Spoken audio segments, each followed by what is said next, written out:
And that word, transfiguration, according to Webster's dictionary, means an outward and external change of form or appearance. In transfiguration, a metamorphosis takes place. And a good example of this, most of you who've had children, I know we did with ours, is the monarch butterfly. How many of you have gone out when the milkweeds were flourishing, and you picked up a milkweed leaf and you found underneath that leaf an orange and a yellow and a black fuzzy caterpillar? And you took it home and you put it in a fruit jar and you stuffed a lot of milkweeds in there because that's what that worm ate was milkweeds. And pretty soon, after a day or two, after that worm had eaten all the milkweeds you stuffed in there, its body became encased in a real bright kind of green plastic case, and we call it a chrysalis. And then for several days, that's all you see. And you see a little gold thread go down the side of it, and about the next day, all of a sudden that chrysalis opens up, and out comes a beautiful black and orange butterfly, a monarch butterfly. So the worm was transfigured. A metamorphosis had taken place. Well, in a like manner, Jesus was transformed before the eyes of his disciples. The substance of his body was the same, but the appearance of it was greatly changed. It was greatly altered. He was not turned into a spirit, but his body, which up until now had appeared like in a weak and dishonorable state of being, now appeared in power and glory, because Jesus was both God and man. In the flesh, he took upon himself the form of a servant, and he drew a veil over the glory of his Godhead. But now in his transfiguration, he put aside that veil, and he appeared before his disciples in the form of God. And he gave them just a glimpse of his glory. And his transfiguration was to the disciples a foretaste of a beautiful vision, a foretaste of what must one day pass over their own souls. And it proves that the future life of all who are born again is not just a dream, it's not just a pie in the sky, as some call it, or accuse us of entertaining, but it's a glorious reality. It will be a glorious reality.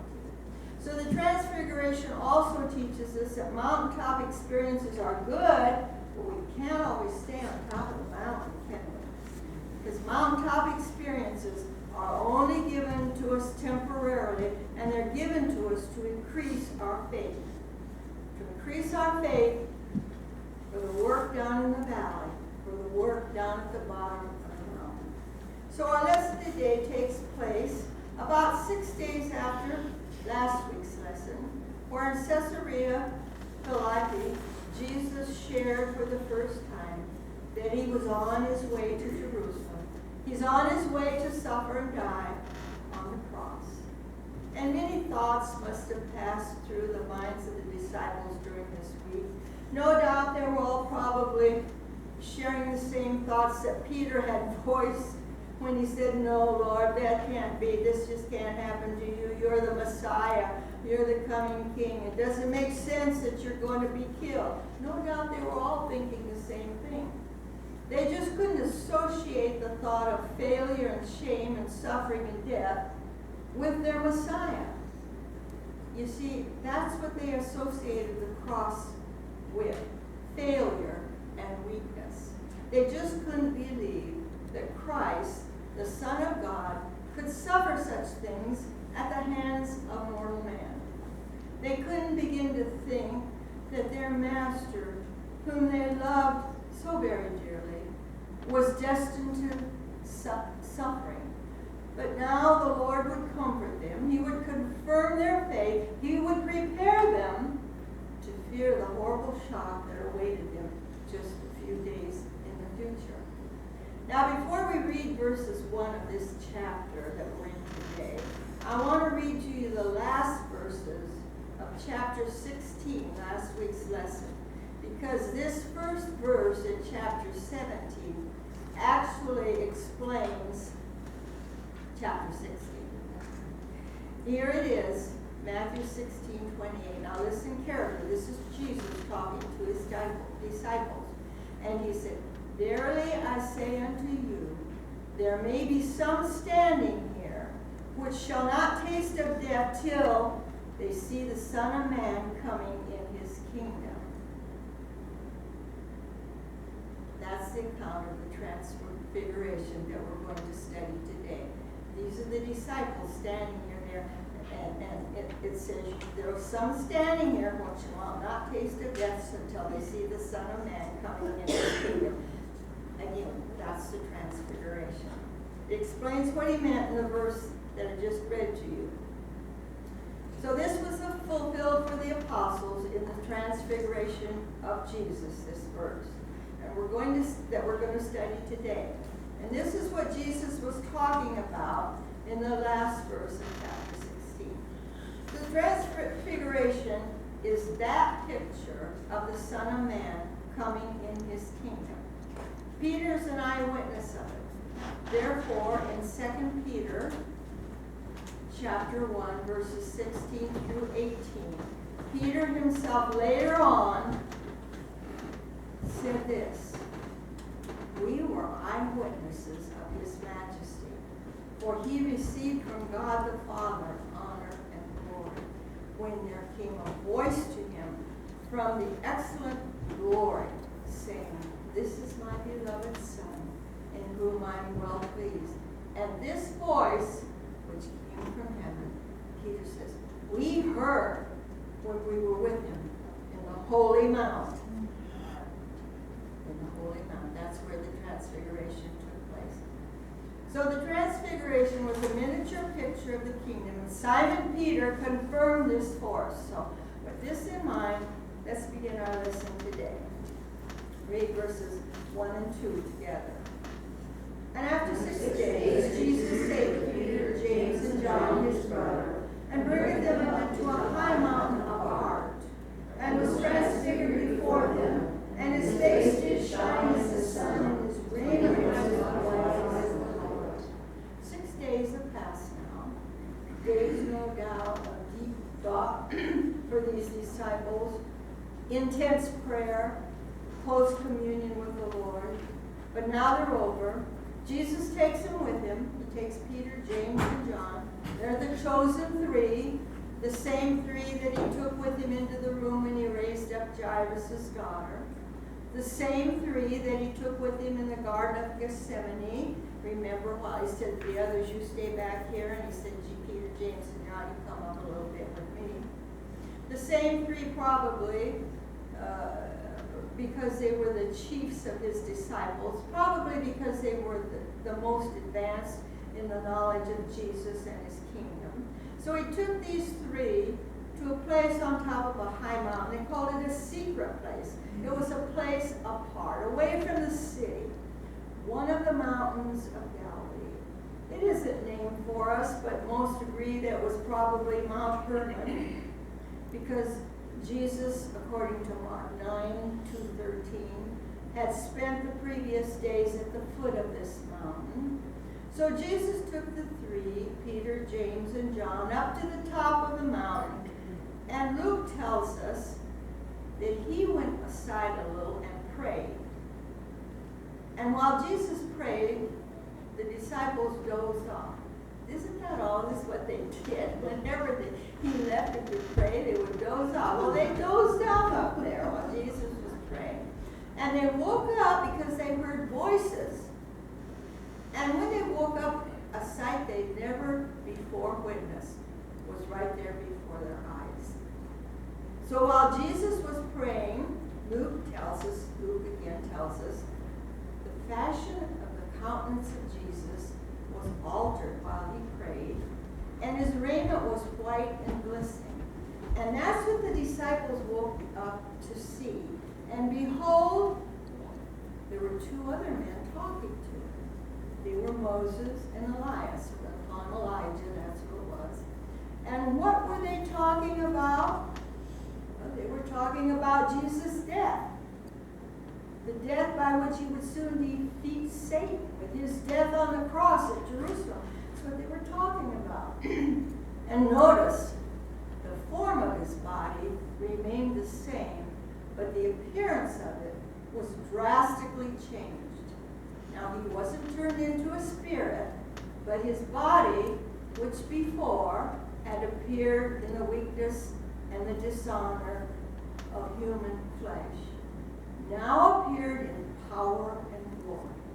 He was transfigured, and his face did shine as the sun, clear and bright, because he's called the Son of Righteousness, S-U-N, the light of the world.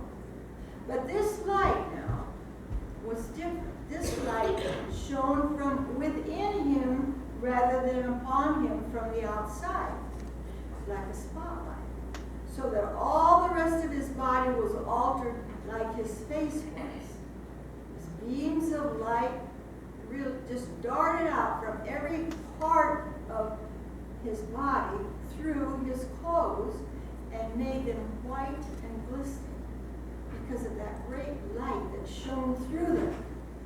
Made it very difficult, if not impossible at the time, to look directly at him. Now, this is the way that I think he'll appear in his coming glory when he rules and reigns from Jerusalem in the coming kingdom age. And it's interesting that when Moses came down from the mountain after he received the Ten Commandments, remember his face was so shining because he'd been near God, but he just covered his face over with a veil. That's what Moses did. But this glory that shone out from within Jesus couldn't be covered with a veil. It caused even his clothes to become white and glistening. It couldn't be hidden by a thin veil.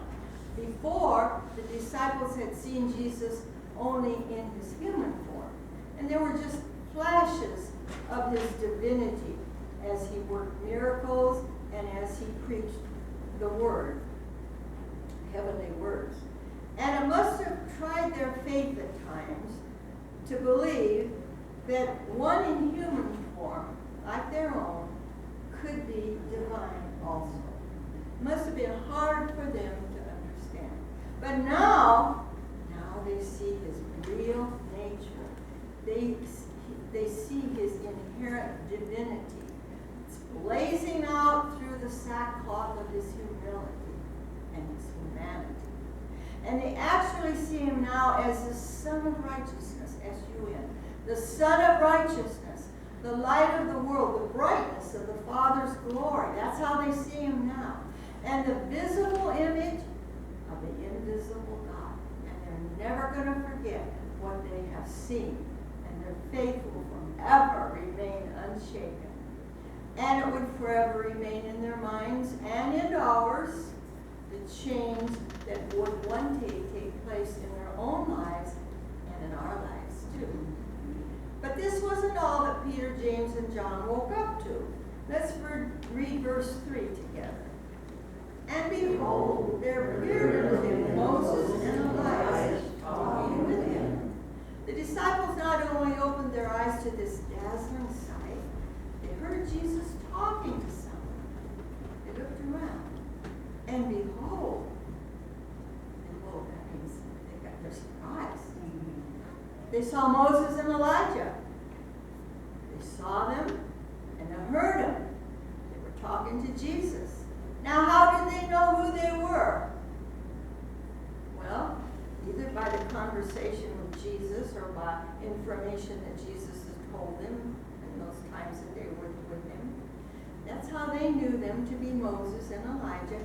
And this proves to us that yes, we are going to know one another, and we are going to know those glorified saints. Did you ever I hear people say, I'm going to talk to Moses, or I'm going to talk to Abraham, and I always wonder, how are you going to know? We will know, just like this. Just like Peter knew that was Elijah, and Moses. So, they were both, why Elijah and Moses? Well, they were both outstanding in their day. They had both fasted 40 days and 40 nights, like Jesus had. They had both done many miracles, and both of them had experienced something in their departure from this life that was exceptional. Elijah was taken up in a fiery chariot without dying. Moses died, but he was buried by God. He was buried in an unknown grave, and his body was under the special care of Michael the archangel. It was never found, and perhaps, do you suppose, reserved from corruption for this special appearance here on the mountain? Well, probably. In addition to these facts, Moses was a representative of the law, and Elijah was a representative of the prophets. And they now came to pay homage to Jesus and to render up their authority into his hands, because he was the end of the law and the grand subject of the prediction of all the prophets. And from what Luke records in chapter 9, verse 31, this is what the conversation between Jesus and Moses and Elijah was all about. It was about the death of Jesus, which he was about to accomplish, because it was in his death that all the rites, all the ceremonies, all the sacrifices of the law, which Moses represented, as well as all the predictions of the prophets, which Elijah represented, were fulfilled. And so while Peter, James, and John were asleep, Jesus was conferring with Moses and Elijah about his soon coming death at Jerusalem. And they woke up on the tail end of this conversation to this dazzling sight. They saw the glory of Jesus. They saw God shining through him. And the two men that stood with him, and they were perplexed, and they were excited. Let's read verse 4 together. Then answered Peter and said to Jesus, Lord, it is good for us to be here. If thou wilt, let us make here 3 tabernacles, one for thee, one for Moses, and one for Elias. So Peter again, in his intense excitement, he said, oh Lord, this is good. This is great. Let's stay here a while. It was beautiful, of course, for them to see this glorious form of Jesus. Beautiful to see how these two, whom the Jews most highly honored, Moses and Elijah, came from heaven to talk with Jesus up here on the mountain. And Peter wanted to see, and he wanted to hear more. He wanted to detain Moses and Elijah. He wanted to stay on this holy mount, and he wanted to enjoy more of this heavenly vision and of what Jesus and Moses and Elijah had to say. Peter was still of the mindset that Jesus would set up a temporal kingdom here on earth. And so he's so excited that he says to Jesus, Lord, this is really good. It's so good for us to be here. Couldn't we just make 3 tabernacles? Ooh, this is what he's talking about. Up here and stay here a little while. One for you, one for Moses, one for Elijah. Oh, don't you think that's a good idea? Can't you just hear Peter? Peter never missed a chance to make a speech. But this time he should have kept quiet. And God himself rebuked him. Let's read verses 5 through 9. While he yet spake, behold, a bright cloud overshadowed them. And behold, a voice out of the cloud which said, This is my beloved Son, in whom I am well pleased. Hear ye him. And when the disciples heard it, they fell on their faces and sore afraid. Jesus came and touched them and said, Arise, be not afraid. When they lifted up their eyes, they saw no man save Jesus only. And as they came down from the mountain, Jesus charged them, saying, Tell the vision to no man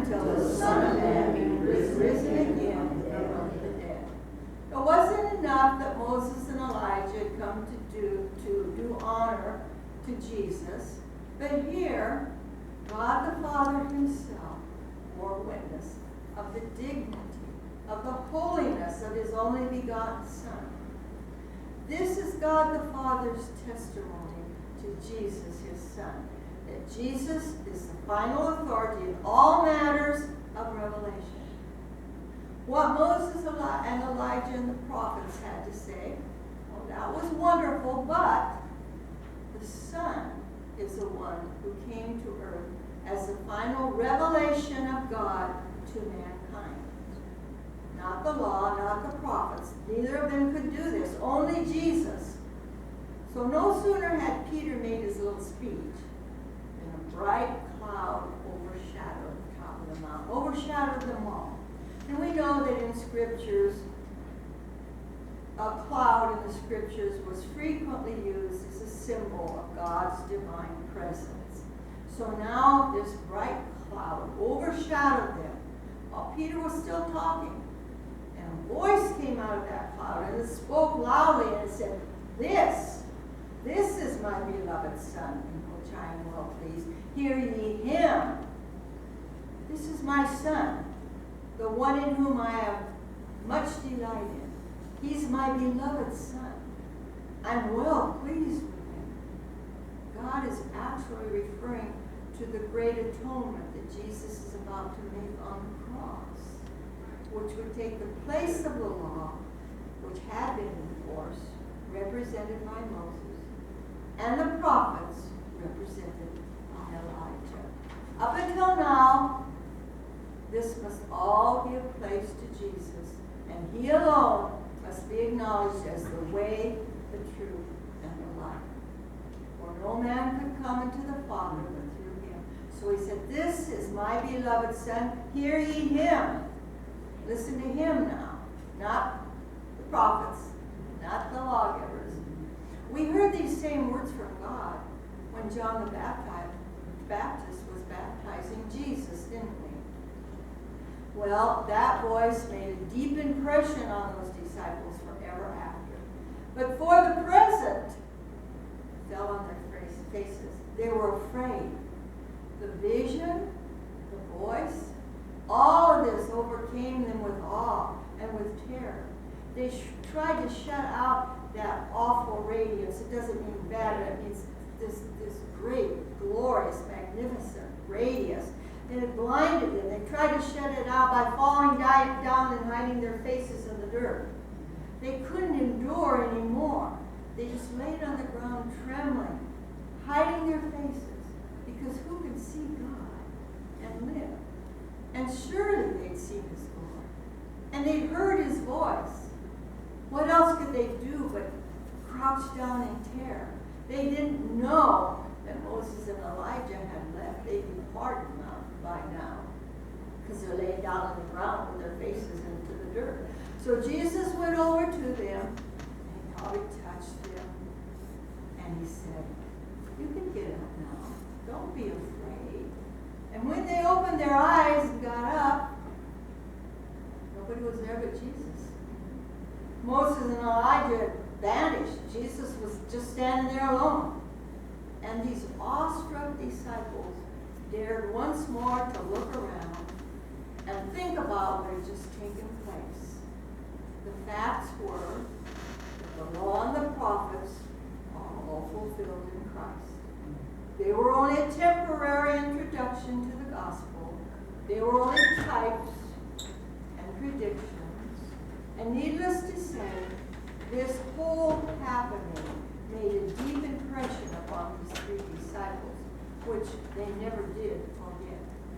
And it confirmed their faith that Jesus was the Son of the living God. Even though he was going to be rejected, he was going to suffer, and he was going to die. All this was true. And all according to the purpose of an all-wise, holy God. He said, This is my Son, hear ye him. So the cross is the only way to everlasting life. There's a story that I recently read in one of my devotionals about a little boy who'd gotten lost. And he was wandering around in a neighborhood, and a man was driving by and saw him wandering around, and he stopped and he asked him if he could help him. The little boy said, well, I'm lost, trying to find my way home. The man said, well, do you know how to spell your last name? Do you know your address? Do you know your telephone number? No, I don't. But somewhere around here there's a church. And there's a great big white cross out in the front of it. And if you can take me to that church where that cross is, if I can see the cross, I can find my way home. The moral of the story is, if you're lost, go to the foot of the cross, because there you'll find your way home.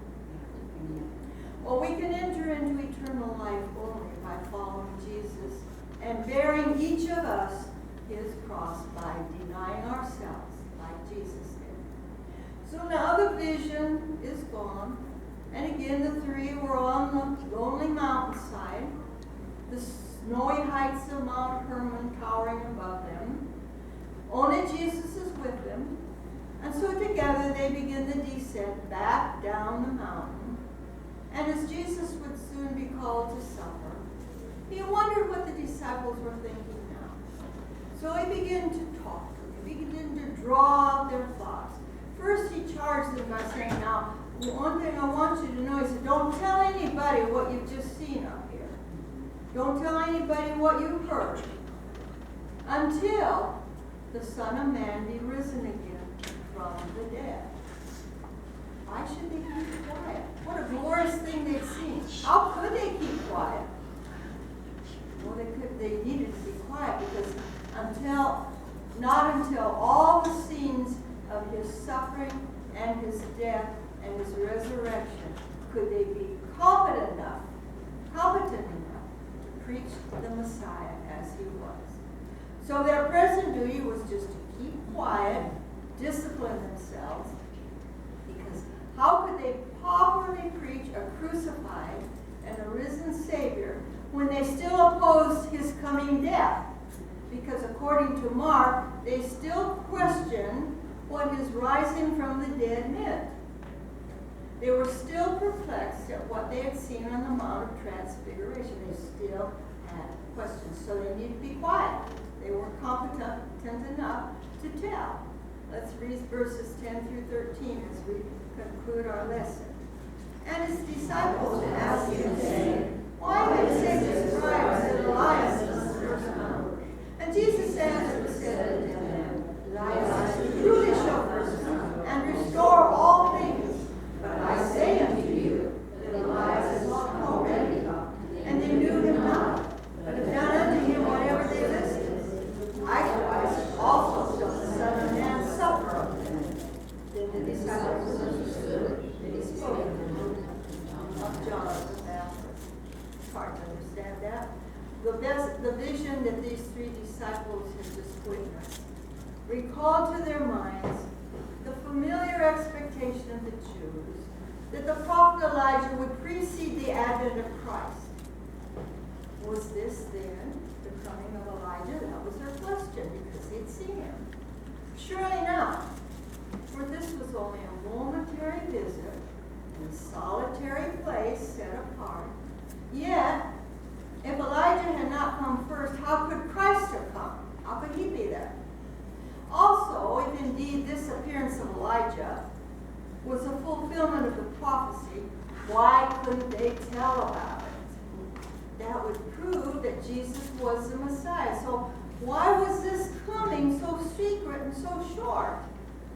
They're really confused, aren't they? The disciples were troubled, they were confused. So Jesus tried to explain the whole situation by pointing them to the mission of John the Baptist. He told him that John the Baptist had come in the spirit and power of Elijah to do before the first advent of Jesus. Before the first advent. What Elijah would do just before the second advent. You see, they were confusing the first and the second comings, and many today are doing the same things. Had Israel received John the Baptist, they would have received Christ. And John would have been Elijah to Jerusalem at that time because he came in the spirit and power of Elijah. consequently fulfilling Malachi's prophet, which said, "Behold, I will send you Elijah the prophet before the great and dreadful day of the Lord." What's that day? That's the battle of Armageddon. That's the second coming. They had confused the two comings of Christ, only thinking of the one coming. But now they understood when Jesus spoke to them about John the Baptist, who'd gone before them in the spirit and the power of Elijah to prepare the way for his first coming, for the first coming of Jesus. As Elijah will prepare for the second coming. And now they understood that Jesus was speaking to them about John the Baptist coming in the spirit and power of Elijah. Well, mountaintop experiences, how we love them. We've all had them, haven't we?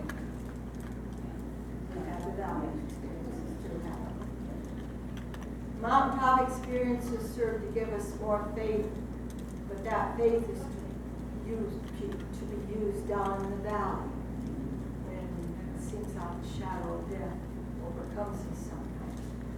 Those mountaintop experiences aren't meant to be permanent.